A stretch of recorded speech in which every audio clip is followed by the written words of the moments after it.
मसाजोगचे सरपंच संतोष देशमुख यांच्या हत्येचं काळीज पिळवटून टाकणारे फोटो समोर आलेत। हत्या करणाऱ्यांनी अमानुषतेचा कळस गाठला आणि देशमुख यांची कशी हालहाल करून हत्या केली याचा सगळ्यात मोठा पुरावा समोर आलाय। सरपंच संतोष देशमुखांना मारहाण करताना आरोपी जयराम चाटे व्हिडिओ रेकॉर्ड करत होता। फोटो समोर आलेला आहे। देशमुखांना मारहाण करताना आरोपीच्या चेहऱ्यावर असुरी आनंद होता। हैवानांनी देशमुखांना हालहाल करून मारलेला आहे। संतोष देशमुखांच्या अंगावरील पाठीवरील व्रण फोटोंमध्ये स्पष्टपणे दिसतात। अर्धमेल्या अवस्थेतील संतोष देशमुख यांना बसवून ठेवून आरोपी महेश केदार देशमुखांसोबत सेल्फी काढताना दिसून येत आहे। यावेळी महेश केदारच्या चेहऱ्यावर असुरी हास्य बघायला मिळतं। संतोष देशमुखांच्या हत्येचे फोटो समोर आल्यानंतर धनंजय मुंडेंवर राजीनाम्याकरता दबाव वाढलेला आहे। विरोधकांकडून धनंजय मुंडेंच्या राजीनाम्याची मागणी जोर धरतेय। आता तरी धनंजय मुंडेंनी राजीनामा द्यावा अशी मागणी करत मनोज जरांगे पाटलांनी रोष व्यक्त केला। मुंडेंच्या टोळीनेच हत्या केली असं वक्तव्य मनोज जरांगेंनी केलं।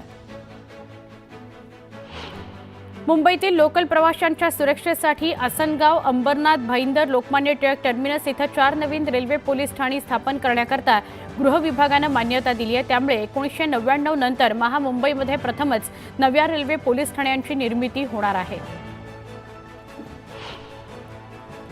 वयोवृद्ध सावत्र आईला घराबाहेर काढणाऱ्याला उच्च न्यायालयानं तडाखा देऊन सावत्र आईचं घर 15 दिवसांमध्ये रिकामं करण्याचे आदेश दिले। ज्येष्ठांसाठीच्या न्यायाधिकरणानं महिलेला दिलासा देणारा आदेश कायम ठेवताना न्यायालयानं हे आदेश दिले। होळीला काहीच दिवस शिल्लक राहिलेत। असं असताना कोकणवासियांची कोकणात जाण्याची लगबग सुरू आहे। गर्दीचा भार विभाजित करण्यासाठी जादा विशेष रेल्वे गाड्या चालवण्यात येणार आहेत। उधना जंक्शन मंगळुरू दरम्यान जून महिन्यापर्यंत विशेष रेल्वे गाड्या धावणार आहेत। सागरी किनारा मार्ग पूर्ण क्षमतेनं सुरू झाल्यानंतर गेल्या महिन्याभरात वाहनांच्या संख्येत वाढ झाली आहे। दर दिवशी सरासरी सुमारे 24,000 वाहनं या मार्गावरून धावत आहेत, तर हा प्रकल्प पूर्ण झाल्यानंतर सरासरी 4,000 वाहनांची वाढ झाली आहे। स्वारगेट बलात्कार प्रकरणातील आरोपी दत्तात्रय गाडे यानं धमकावून अत्याचार आणि विनयभंगाचे आणखी काही गुन्हे केल्याचा संशय पोलिसांनी व्यक्त केलाय। संबंधितांनी गुन्हे शाखेकडे तक्रार करावी असं आवाहन पोलिसांनी पुणेकरांना आणि आजूबाजूच्या त्याच्या गावातल्या आजूबाजूच्या राहणाऱ्यांना केलं आहे। माळेगाव सहकारी साखर कारखान्याच्या पंचवार्षिक निवडणुकीसंदर्भात बारामतीत राष्ट्रवादी काँग्रेस अजित पवार पक्षाकडून बैठकीद्वारे सभासदांच्या गाठी भेटीला प्रारंभ झालेला आहे। साखर कारखाना कार्यक्षेत्रातील सगळ्या कार्यकर्त्यांशी सविस्तर संवाद साधण्यात येतो आहे।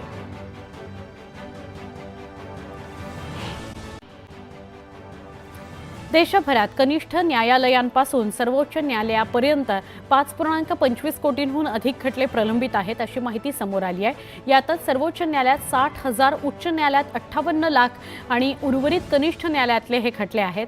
यातच 2 उच्च न्यायालयांमध्ये 52 वर्षांपासून 3 खटले प्रलंबित आहेत। भांडवली बाजारातील कथित फसवणुकीप्रकरणी सेबीच्या माजी अध्यक्षा माधवी पुरी बूच यांच्यासह अन्य 5 अधिकाऱ्यांवर लाचलुचपत प्रतिबंधक विभागानं कारवाई करू नये असे आदेश उच्च न्यायालयानं दिले आहेत। न्यायालयानं बूच आणि अन्य 5 जणांना तात्पुरता दिलासा दिलेला आहे। उल्हासनगर महापालिकेने मालमत्ता कर विभागासाठी 3 टप्प्यात लागू केलेल्या अभय योजनेअंतर्गत 7व्या दिवशी 15 कोटीपेक्षा जास्त वसुली करण्यात आली।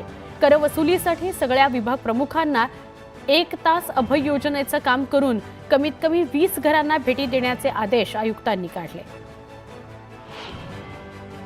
रणवीर अलाहाबादिया याला सर्वोच्च न्यायालयाकडून मोठा दिलासा मिळाला आहे। यावेळी रणवीरला न्यायालयाकडून शो करण्याची परवानगी देण्यात आलेली आहे, पण यासोबतच त्याच्यावर काही अटीही घालण्यात आलेल्या आहेत। रणवीर अलाहाबादियाचे शो सगळ्या वयोगटांना पाहण्याकरता योग्य कंटेंट बनवण्याची त्याच्यावर सक्ती करण्यात आली आहे। त्याच्यावरती अट असेल, ते बंधनकारक असेल हा नियम। मुलींचं उच्च शिक्षण आणि लग्न खर्चाच्या नियोजनाकडे पालक विशेष लक्ष देत आहेत। त्यामुळे सुकन्या समृद्धी योजनेला नागपूर शहरासह जिल्ह्यात चांगला प्रतिसाद मिळतो आहे। गेल्या 10 वर्षात नागपूर शहरात 61,743 पालकांनी सुकन्या समृद्धी खाती उघडली आहेत। अर्थसंकल्पीय अधिवेशनाच्या पहिल्याच दिवशी अजित पवारांनी 6,480 कोटी 20 लाख रुपयांच्या पुरवणी मागण्या सादर केल्या। यातील 50% रकमेची तरतूद ही फक्त ग्रामविकास विभागाकरता करण्यात आलेली आहे। ठाणे परिवहन सेवेच्या बसमधून तिकीट न काढता प्रवास करणाऱ्या फुकट्या प्रवाशांवर कारवाईचा बडगा उगारण्यात आलाय। त्यानुसार गेल्या 10 महिन्यांमध्ये 5,804 फुकट्या प्रवाशांवर दंडात्मक कारवाई करण्यात आली आहे। त्यांच्याकडून 11,97,000 रुपयांचा दंड वसूल करण्यात आलाय।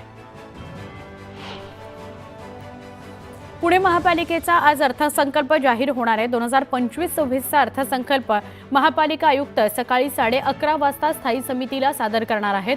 तर यंदाच्या अर्थसंकल्पात पुणेकरांकरता कोणत्या नव्या योजना आणणार याकडे लक्ष लागलेलं आहे। भिवंडी मनपा आयुक्त अनमोल सागर यांनी शहरातील मालमत्ता वसुलीबाबत नाराजी व्यक्त केली होती। थकीत कर वसूल करण्याचे निर्देश दिल्यानंतर वसुली विभाग ॲक्शन मोडवर आलाय। फेब्रुवारी महिन्यामध्ये 24 कोटी 65 लाख रुपये वसूल करण्यात पालिका प्रशासनाला यश आलेलं आहे।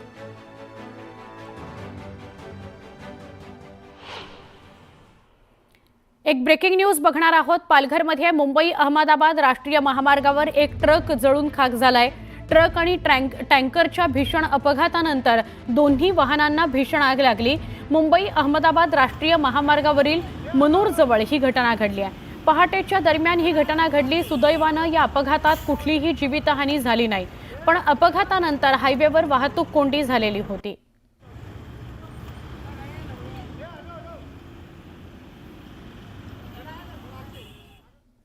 पुन्हा एकदा वेगवान स्वरूपातल्या बातम्या। ठाणे सिव्हिल रुग्णालयामध्ये फिटनेस प्रमाणपत्र घेण्याकरता येणाऱ्या 10 व्यक्तींपैकी 2 ते 3 व्यक्तींमध्ये बहिरेपणाची सुरुवातीची लक्षणं आढळल्याचं समोर आलंय। त्यामुळे कर्कश आवाजावर स्वतःहून निर्बंध घालण्याची आवश्यकता असल्याचं जिल्हा शल्य चिकित्सकांचं मत आहे। मुंबई नवी मुंबई परिसरामध्ये नारळाला मोठी मागणी असते। सण उत्सवासोबत आहारामध्येही नारळाच्या खोबऱ्याला पसंती दिली जाते। गेल्या काही दिवसांपासून नारळाच्या किमतीमध्ये मोठ्या प्रमाणात वाढ झाली असून नारळावरील खर्चही वाढू लागलेला आहे। गुन्ह्यात वापरण्यात आलेली गुन्हेगारांकडून ताब्यात घेतलेली तसंच बहुतांश बेवारस वाहनं आजही अनेक पोलीस ठाण्याच्या परिसरामध्ये अस्ताव्यस्त पसरलेली दिसतात।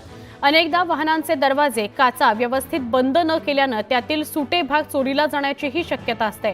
पण या वाहनांमुळे पोलिसांचीही डोकेदुखी वाढलेली आहे।